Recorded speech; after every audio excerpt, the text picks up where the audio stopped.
এ ব্যাপারে খুবই সচেতন থাকতে হবে। রোজা অবস্থায় স্বামী স্ত্রীর স্বাভাবিক যে সম্পর্ক, এটা সম্পূর্ণ হারাম, সম্পূর্ণ হারাম। অর্থাৎ কোরআনের নির্দেশনা সেটা হলো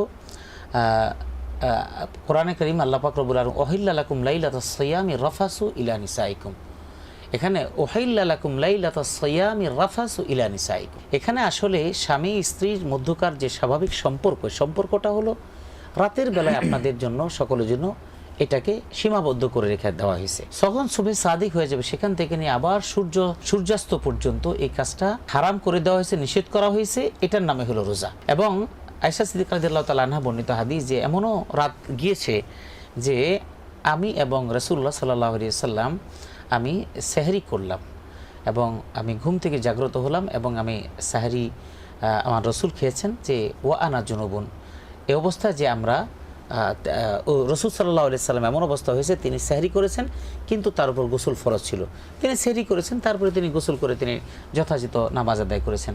তো রাত দিনের বেলা এটা প্রশ্নই ওঠে না। আর যদি কারো এমন হয় তাহলে সেটার জন্য কঠিন শাস্তি বলতে কি পানিশমেন্ট, অর্থাৎ সেটা কাজা আদায় করলে হবে না, কাফারাটা কি একাধারে 60টা রোজা রাখতে হবে। এই 60টা রোজা কেন দেওয়া হয়েছে এই জন্য যাতে করে এই ভয় এবং এই কঠিন শাস্তির কারণে মানুষ এই কাজ থেকে বিরত থাকে। আর শয়তান চাইবে এই কাজটুকু যাতে করে মানুষের দ্বারা সংগঠিত হয়, এর থেকে বিরত থাকা দরকার জি ইনশাআল্লাহ। হেভেন টিভি, জান্নাতি আহ্বানে প্রতিক্ষণ।